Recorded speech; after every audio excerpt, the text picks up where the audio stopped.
Welcome back to UPSTAGED, the official podcast for Ronin Theater Collaborative. I am E.C. Darlingbond, Assistant Artistic Director and Marketing Director for Ronin Theater Collaborative, and with me is Ashley Rose Wellman, Playwright of our first show of 2026. I've been using inaugural a lot of the post for the show because I like showing how fancy it is, but our first show of the season, Shrines. Ashley, how are you doing today? I'm good. I'm so excited to talk about Shrines. Right. Well, I have been trying to I've been using the succinct description of the play from your website. I've been cribbing on that a lot, to be honest. But, so, from your own words, what's Shrines about? What's the elevator pitch? Okay, well, I gotta say, I tend to not be the most succinct at describing my own work. I think especially because some of my plays might description wise, because of subject matter, seem like a little bit of a tough sell. So I think I've never perfected the true elevator pitch for this. It's okay. We'll make it a long ride. But I will say, okay, yeah, we're going up to the 20 to 25th story. But yeah, so Shrines is a play about a family getting together to celebrate the 30th birthday of a girl who passed away as a teenager.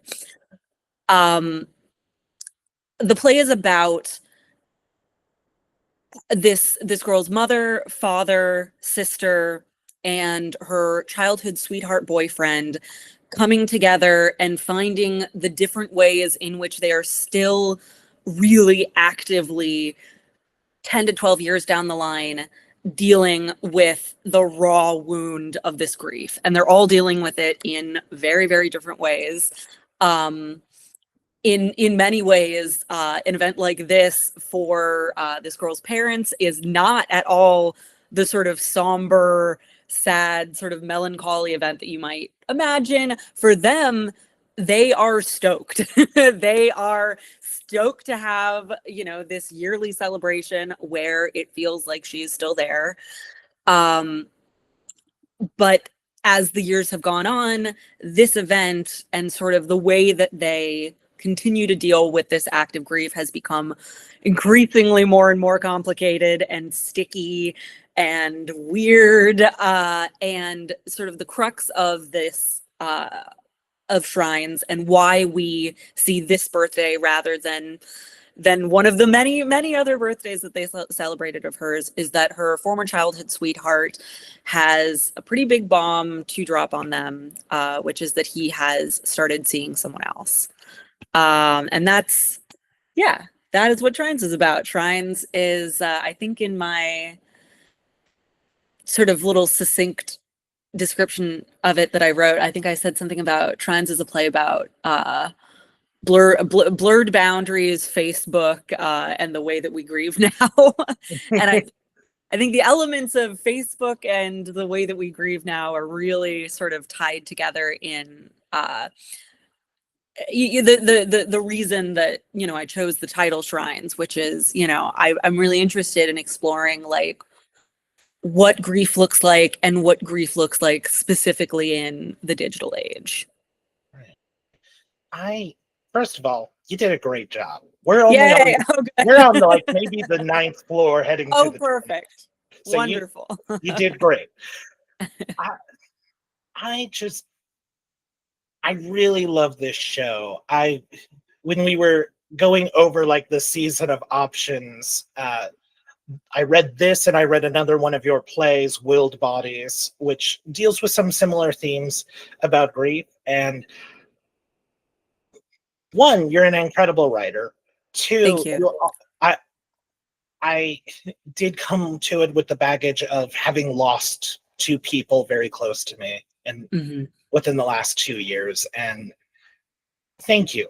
You really helped me out to make me feel normal when I really, really was kind of struggling of am I feeling things the right way? So I hope If nothing else from this interview, one, we advertise this show and everybody comes to opening night, which is January 29th. It is next Thursday. Please come. We're at the Irish Cultural Center, and we're then going to be transferring the show after the initial weekend to the Main Street Creative Arts Center in Mesa, which is a first of our shows to tour to Mesa. We're all very excited about that. And that'll then premiere there on February 6th. But the second thing is you really helped me out with your writing. So thank you.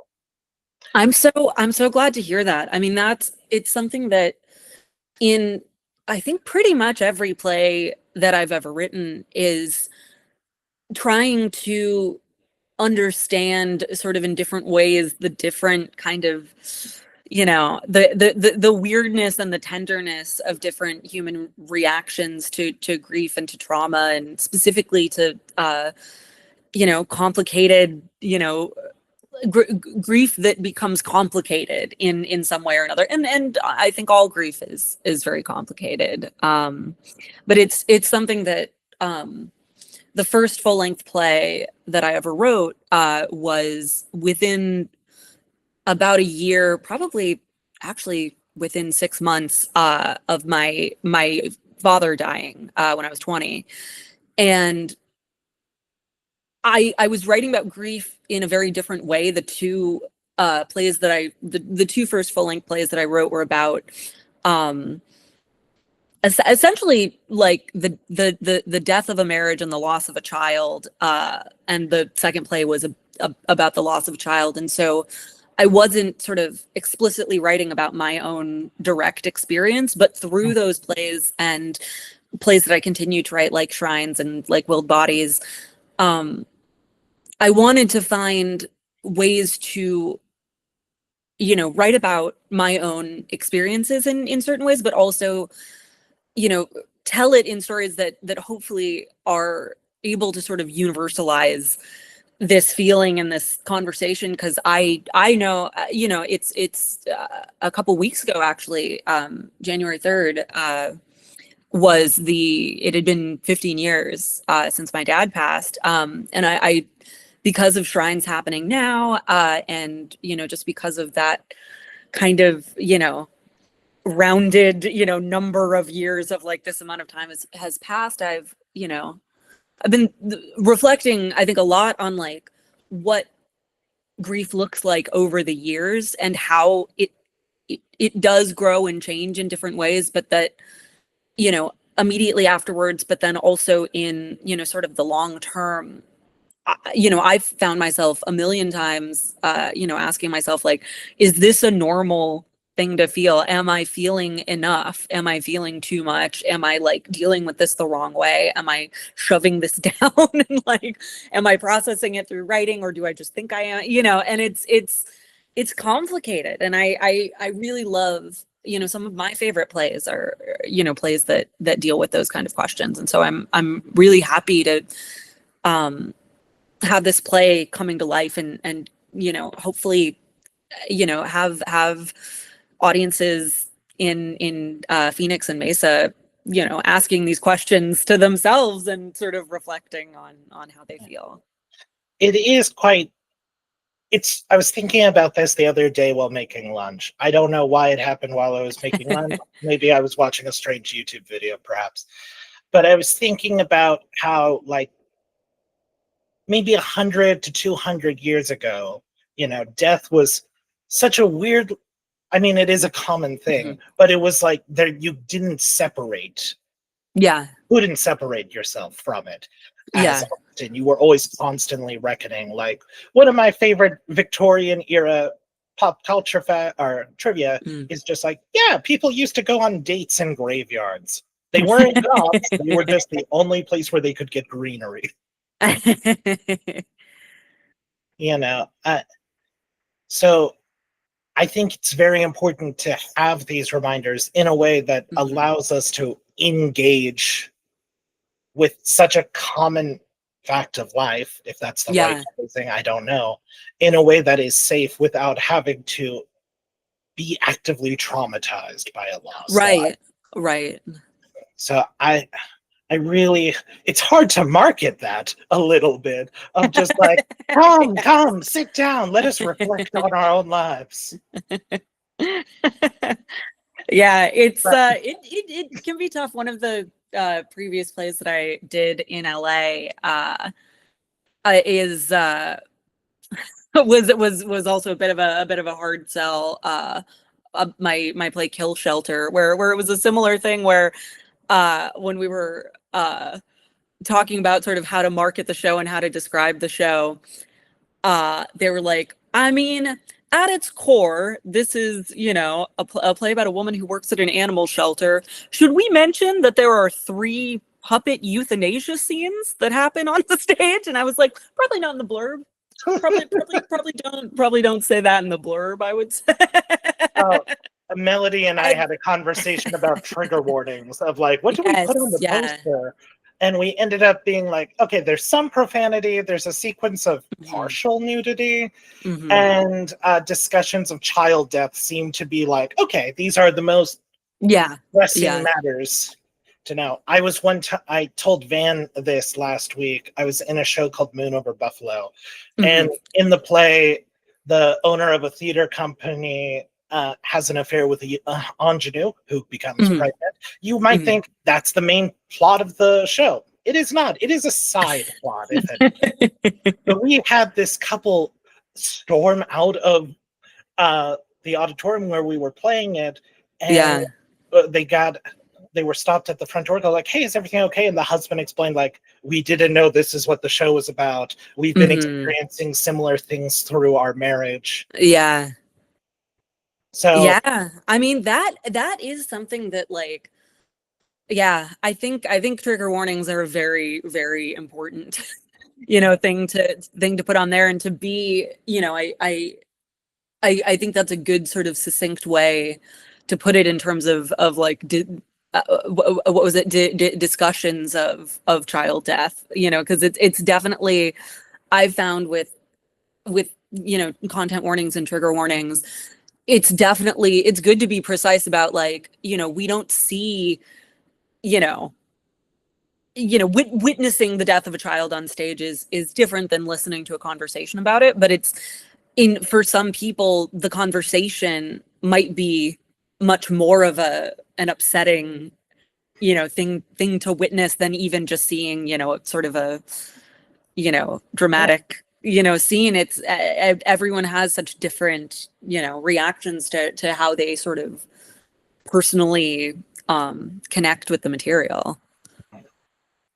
It's one of those things where it's a more modern thing that I am quite happy to have, of just like, I like having that safeguard, because as much as we want to challenge audiences, we do want them to know, like, we're not doing this because it's fun for us. It is fun for us, but not sadistically. Right. We just want to perform roles and beautiful words written by a great playwright. So, this is just part of the gig. But tell me about the development of this play. How long did it take you to write it up to this point? So I will say that I think I first started working on this play, I would have to check. I think it was either 2018 or 2019. I was in this great program in LA called the Humanitas Play LA Award, which is kind of a hybrid like award and like writing workshop that took place over, I think it was about 9 or 10 months. That culminated with a reading at the end. And so the idea was to start this process with like really not even like, with a vague idea, but having written like none of it at all. And so I had this idea that I had been kind of kicking around for a little bit, based on I'm going to try not to give any identifying details, but someone who I knew when I was a child, that I grew up with, passed away fairly young, and around the same time as the age of the character in this play. And I found myself, as the years passed, really fascinated by seeing how her parents and her former boyfriend that she'd had at the time interacted with each other on Facebook. And this is someone, I knew her more when I was younger. I didn't really know her boyfriend at all. I probably met her parents a couple times, but I found myself really like checking and just looking at like this, like the lives of these people that I didn't know that well, and saw how, how it was sort of playing out over the years of the way that they talked about him as, being her one love and the love of her life. And, the language around it, just, I found myself so sort of morbidly curious about it, but both in sort of the tragedy of it, but also trying to think like, if I was in that situation, being that boyfriend and feeling so, like experiencing a loss that great, but feeling so tethered in a way that like, I don't know if I would feel like I was allowed to move on. And I found myself really fascinated with this. And so I had been kicking around this idea of writing this play based on that idea. But before I started writing any of it, I imagined it possibly taking like a lot of different forms. I imagined there was one version of this script I imagined, which would have been just such a wild, like this with the same characters, but would have been a wildly different play, where I imagined possibly it taking place over the course of like, 6 or 8 scenes, short scenes, snippets of like successive years leading up to sort of the final year in the show. Which is one thing I loved about the marketing images that came out, because that sort of reflected this idea that I had. This one of the initial sparks of the ideas is like sort of following this family sort of throughout the years and seeing, how that evolved. The more I started to think about it, and when I started working on it in this writers group, I was kicking around ideas when I, was trying to figure out sort of how to write it. And I was like, I had this one idea where maybe it takes place in like sort of successive evenings, but I also have this one idea where like maybe we just see it sort of in like the one where sort of everything comes to a head and everything kind of explodes. And the other very smart writers in the group were like, do that. Listen, there's slow burn, and then there's like having trouble with kindling. Yes. And one thing that was great when I did start working on it is that I found that it was a really interesting sort of different process than how I have typically written other plays, where I do tend to like, I don't super extensively like outline everything, but I do tend to go into like writing a rough draft of something with an outline. And with this play, I like as sort of writing it and thinking about it, sort of went forward, I realized that like I was like, I think this play can really only take place in like essentially real time. And there are a couple of scenes where like, they go into the bedroom and we don't necessarily like see what's simultaneously going on with the parents, as they're out there sort of puttering around. But I imagine it's the same thing that happens every time I close my eyes. Everybody briefly everyone disappears. And I am the only body that exists in a vast void, right? That's everybody's experience? Yes. Theater people don't have object permanence. Straight up. I knew a guy, a friend of a friend told me of an acquaintance who I had only ever seen on Facebook. And the only thing I knew about this man was what my dear friend told me was that he believes he's immortal. Oh, no. And I said, what? Like, he thinks he'll never die.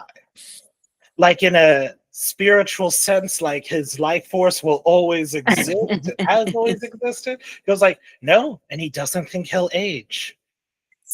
So he's planning on just vampire style. Because I was gonna ask, did he plan on just, hitting 100 and continuing to just? But no, apparently. Maybe he's gonna lawyer it at some point and say like, okay, at 45, I will say I will no longer celebrate my birthday, and I will bend the universe to obey that command. Because I think if you're going to stay at a certain age forever, Hmm. I feel like 45 is pretty good because it doesn't arouse suspicion from people of That's like, true. oh, he's not super, like, if you stay at just like 30 or in your early 20s, people are going to notice they look unnaturally young. Hmm. But Hmm. 45, you're kind of invisible. That's true. That would be a good time to lock it down. Yeah. That's You're distinguished enough that people take you seriously, but not yes. but not enough that they can outright ignore you because they're just like, well, he's 80 now, so he's lived his life. The only place for him is politics, maybe. But Yeah, yeah. Well, but so um, you came to the conclusion that like, okay, it needs to be over the course of one night. mhm. Now, are you someone to where it's just like you put all of your ideas into that draft and then whittle down, or do you try to picture it ahead of time? Because that is my problem as a playwright, to where I feel like I get so satisfied with what's in my head that I'm like, I don't need to write it now. I'm good. Yeah, I mean, this play I think had a little bit of a different process than some of my other plays because in general, what I do like to do is like think on a play and sort of outline it, but like really have it live in my head for a while and then like sit down and do just like a very quick like vomit draft in like a couple weeks or a month. Mhm. And one thing that's been great is one of the writers groups that I'm in now has something every February where we do like a new play challenge where we have to write a full length in a month and go into it. And the idea truly is like first draft does not have to be good, just has to exist. It's the shortest month of the year, and yet for some reason it's the year that we do this in. And so I have found that my process in general tends to be really thinking and living with a play in my head for a while and then just getting out a draft of it, that's messy and unfinished, and then like spending the next couple months, however long rewriting it. But the Shrines I think was interesting because I had a little bit of a different process where because so much of this play, like the events of the play are like, these moments between these characters and a character deciding to do something, something within the context of this home and this birthday and, the shrines and the sort of objects around them. And so it was kind of interesting because like in a traditional sense where usually I would outline and say like, okay, this is a scene here where this person does this and this other person finds out about this. This was much more really, I think, me like experimenting with the dialogue and kind of letting that lead me to where it was. I knew that I knew roughly where it had to end and like the way in which I wanted like the ways in which I wanted these characters like to have like come to a satisfying ending, or at least the beginning of a satisfying way forward for them. But the process of writing this, because it was in like a writers group where I think it was every month, every like 3 weeks or every month, we would bring in pages for it. And it was really interesting because the process of sort of using that month before bringing in the pages, I would really sort of like just sort of free write dialogue to try to find ways for them to find these things and come to these conclusions, and really thought about like what are the objects, what are the things that are surrounding them, how can that play into the discoveries that they're making, how can how can moments where they're forced to sort of all be in this room together, even when what they want from each other are very at odds, versus these more private moments. And so it was great because I think the process of this play was definitely like, yeah, bringing in a big chunk of sort of experimental, like, what if this is how this happens? What if this is how this happens? And sort of getting feedback from my fellow writers, and then sort of shaping and reshaping, sort of at a certain point, I think I wrote down like some of the events and conversations like on note cards and kind of rearranged them after having already written them. And so it was a really interesting process because it felt I think at the point when I finally had like a solid draft of it, it felt like a much more organic process where I was kind of figuring out how, you know, I think I'd do a pass where I was like really like thinking of it as if I were Paul, you know, and like how these shifts happen and like what is happening to him. And then I'd do a pass where I was like, okay, I want to track things for like what happens to Lynn, you know, throughout all of this. And like, what is she feeling in this moment? What is she trying to get from Bex in this moment? What is she, you know?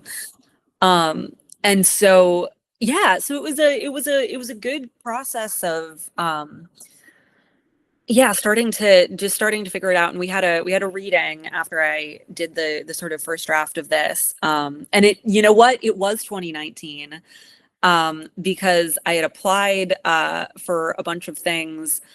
I got into like a theater like development conference thing for it, which was going to be in May 2020. And I was like, yay, I'm so excited to go to this conference. And then Oh, did it not work out? 2020. It's so funny because I had a different play that opened in March 2020 as well in LA.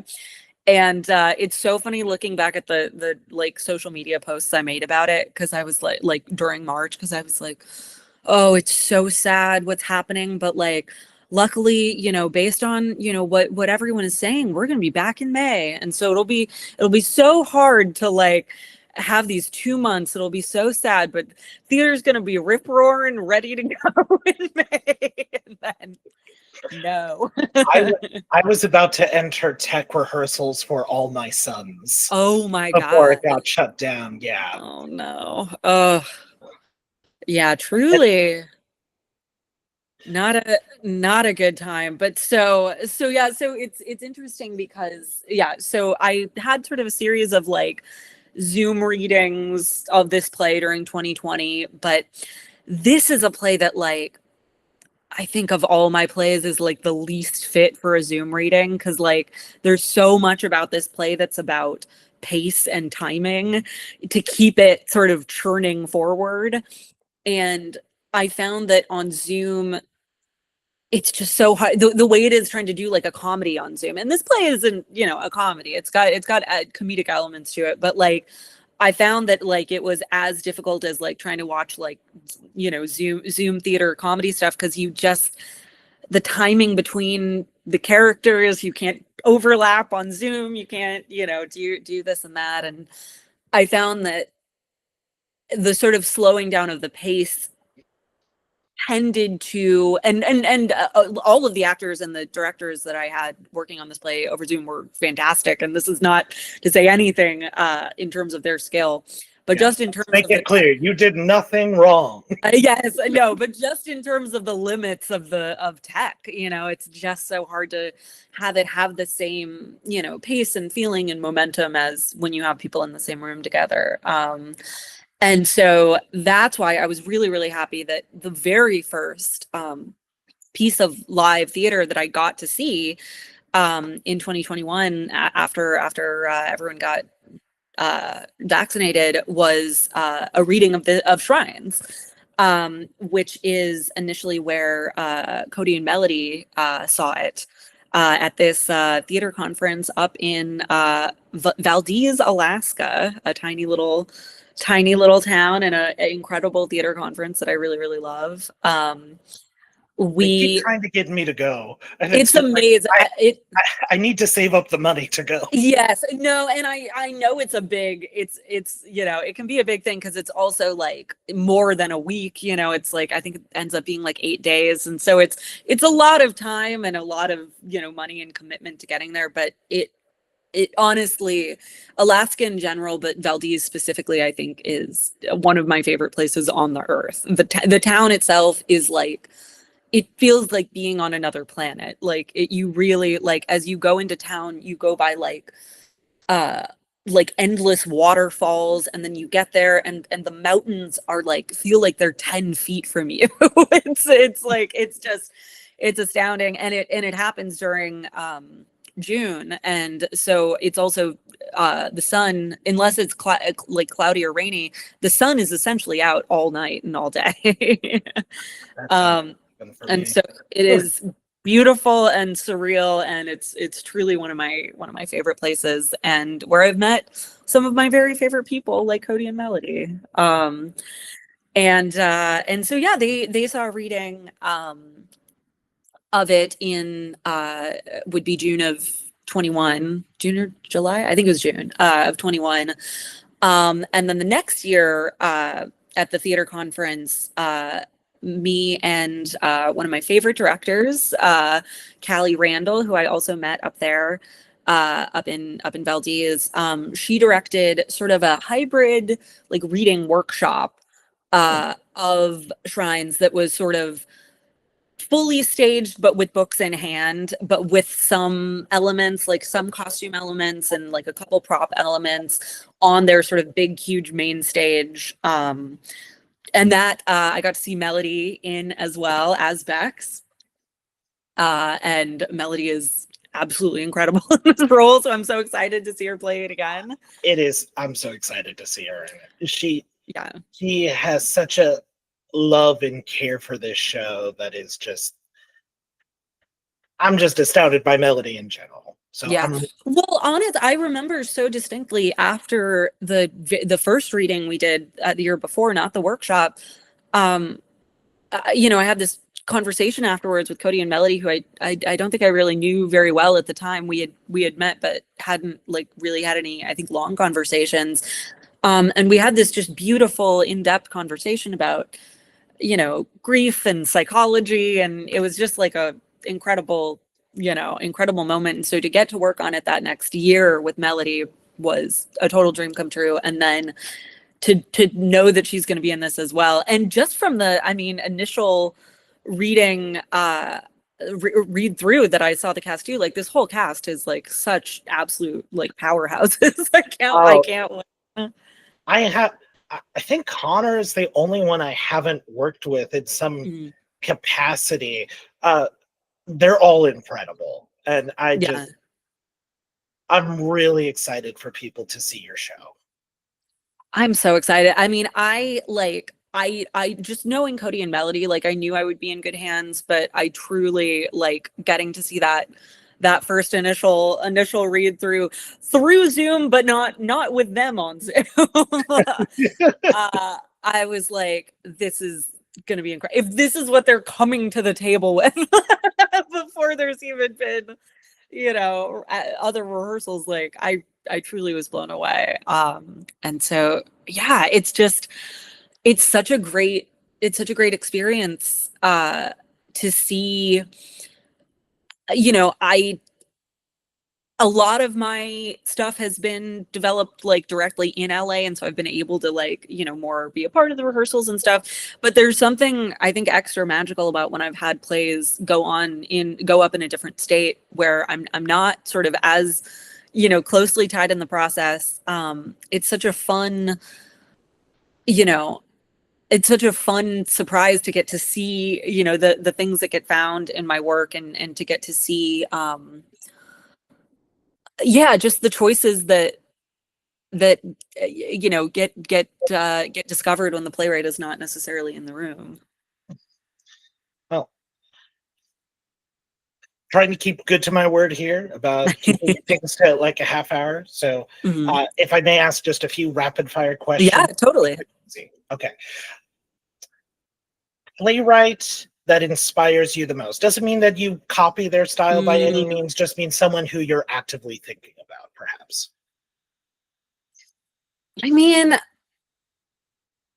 I would say probably the playwright that I am most consistently thinking of, and the playwright that really, I think, and I don't think my writing is actually very much like hers. It can be that you hate their guts as well. I absolutely don't.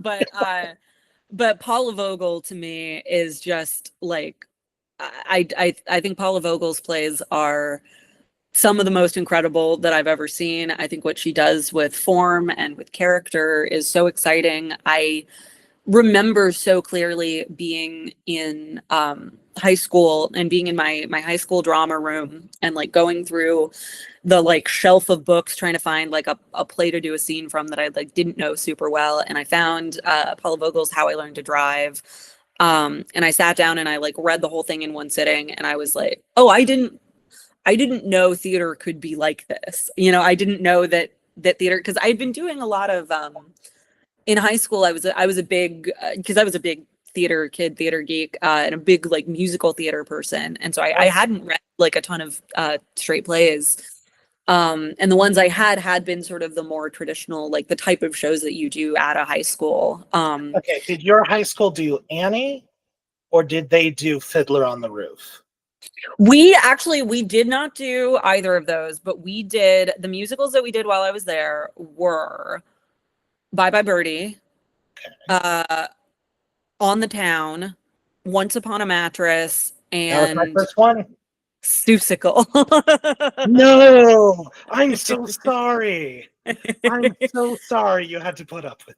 I was so mad because right before I got to the high school and right after I got to the high school, they did really cool shows. They did like a chorus line right before I went to the high school, which I would not have been good in because I cannot dance at all. But it's a cool show. And like right after I left, they did Into the Woods, and I was like, ugh, I want to do Into the Woods. See, that's when I would say, is this a personal attack? I know. We did Once Upon a Mattress, Annie, Thoroughly Modern Millie, and then Legally Blonde. Oh, yes. Yeah,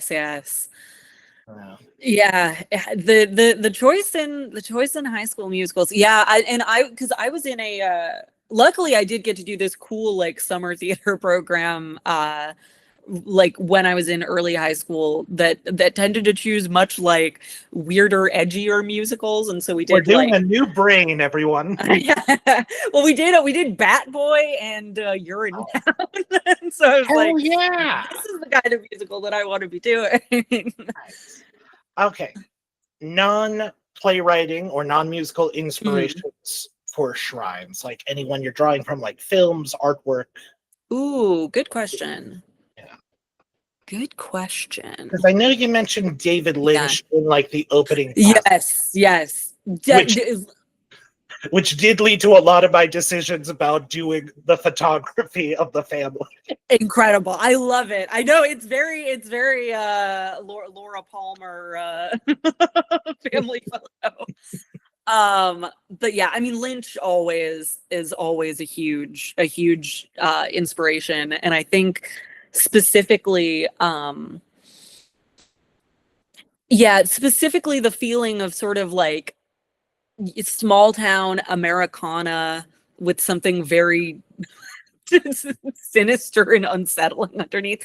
Not that Shrines is sinister in the way that like Twin Peaks has sinister elements, but in in the way that it is, at first glance, what the things that you might see in this home that you might think like, oh, what a wholesome picture, what a wholesome piece of, color guard equipment or something, take on a more uncanny tone. Did you have you seen Fire Walk with Me, the movie? Yes. I was in a play drawing inspiration from Twin Peaks. And for my research, I watched the first episode, and then I decided I'm going to watch the movie so that I was fully up. And the play turned out great. It was Monster of Tempe Town Lake. I was the FBI agent in the show. But the scene I always think about the most, and I do not know why, it's the scene with Harry Dean Stanton as the like manager of the trailer park that they're going at. And he just says something to the effect of like, I've been places.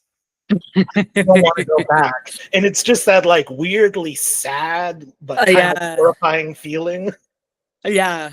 Oh yeah. No, I think Lynch I think is always an inspiration, especially just in, I love what a sweet that if you watch David Lynch's movies and shows that, you might think that like his personality would be a certain way, but all the clips I've seen of David Lynch, just what a sweet kind little weirdo, when he was doing the daily weather reports on Instagram. It's incredible. Well, I love huge Lynch fan. I think we mentioned him too many times that the feed cut out for a moment. But it's just like, oh no, he's found us. Him. We're summoning him. If you can believe it, it's Friday tomorrow at the time of recording. But yeah, so he's definitely big inspiration. I think, I'm trying to think what other. I feel like I've thought a lot about. I really love the writer George Saunders. His books and books of short stories. I think deal with sort of dark topics and grief and sort of trying to come to terms with, a life that is like not what you thought it was going to be in a way that is like sometimes like incredibly like both incredibly fucked up but also like incredibly funny. And so I think that is definitely, I think I'm always sort of thinking of his work, but for Shrines especially, his book, which is sort of in dialogue form as well, Lincoln and the Bardo, is incredible and is about loss. His books of short stories, Pastoralia is a great one. So he is definitely a big inspiration. I'm trying to think what other. I think I have a George Saunders collection. I have one of his books in my library. Oh, here it is. A Swim in a Pond in the Rain. Oh, yes. Yeah. That's his, I have not read that one, but that's his Chekhov book, right? Yeah. I believe so. I also have not read it. It was a gift. But yeah, but I can't recommend him enough. I think he is a phenomenal writer.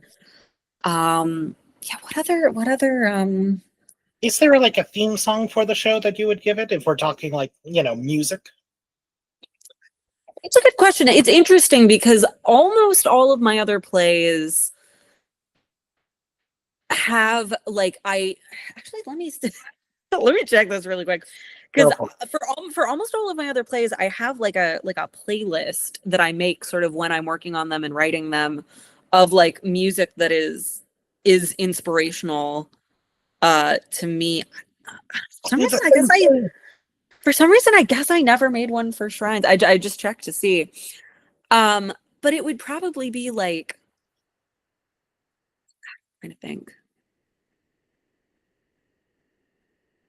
Yeah, probably. I don't know why I keep thinking of the music of Mitski.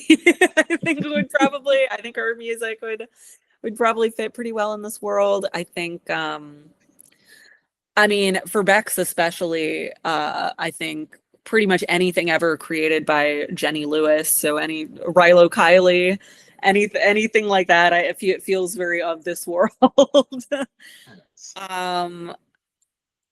Yeah, I don't know. Not a lot of other stuff is coming to mind. I actually should make a Shrines playlist now that you. If you do it, send it to me, because I will. It's always great when I'm marketing. I do a similar thing where it's like I'd make a playlist for the show of just like, okay, how depressed do I want to be while I'm making right. But I'm surprised I don't have one for Shrines. It must have just been the way in which I was working on the writing of it, but because usually that is one thing, that really helps me when I'm getting into the mindset of the play, is sometimes before I write anything or before I like dive back into editing, I'll just like listen to my my little soundtrack for whatever play that I'm working on. But that's a good idea. I should make a Shrines playlist, because I think probably, especially if I look back at like the music that I was listening to during the time that I was writing Shrines, I bet that I would find a lot of stuff that I like haven't even thought about that was inspirational. to Just the like, oh, I'm just listening to the birthday song on repeat. Not even the American one. Am I listening to the Australian song, Why Were They Born So Beautiful? Speaking of music and inspirations, it's actually something too that like trying to think about the moment in the play. I guess no spoilers, but there's a moment in the play where a song is played and two of the characters are dancing, and I thought a lot about like if I wanted to be explicit about like what type of song it was or like what it sounded like. And I was like, I don't think so. I think that's something that like I would really want like a director and sound designer, and I want to know what they would think would be the song. And so I definitely had songs I imagined when thinking about that.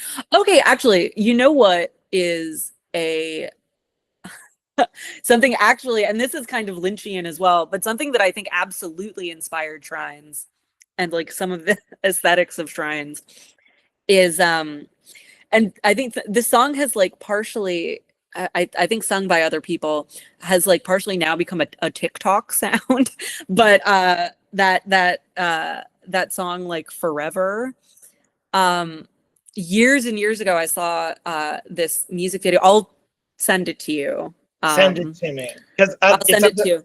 You got to send it to me, or I'm going to make you sing a bar of it on the podcast. And I won't do. I will not. But it's called Boundaries, people. I won't. Yes.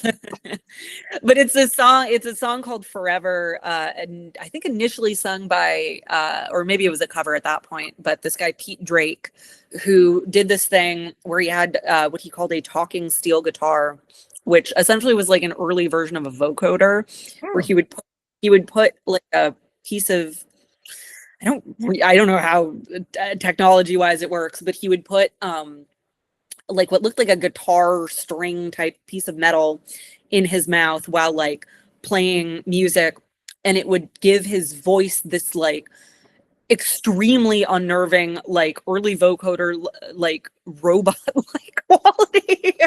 but they're singing this very like folksy like nice sounding song, and the music video for it is like a group of people just sort of swaying in the back, and it's not supposed to be unsettling, but it's one of the most unsettling things I've ever seen. I love that. That sounds awesome. And I will admit, all I'm thinking is Rossum's Universal Daft Punk in my head. But it's definitely, yeah, that I'll send you the link to that, because that is absolutely an inspiration for this show. To the point that when I imagine what song they're dancing to, it's explicitly that. But yeah, so I would say those are, I think, some of the major inspirations that come to mind. I love that.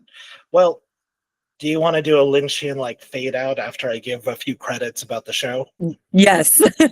I'll ask the question and then we'll just stare like into the middle distance, horrified at each other. Yes. It'll be great. People will love it. Okay. So, Ashley Rose Wellman, Shrines will be opening up here in Arizona, making its main stage debut, I believe. And oh, thank God, I told so many people it's a world premiere. Yes, no. Will be making its world premiere at Irish Cultural Center and McClellan Library here in Phoenix on January 29th. It will play until February 1st and then transfer over to Main Street Creative Arts Center February 6th until February 22nd. And now we prepare ourselves for the question.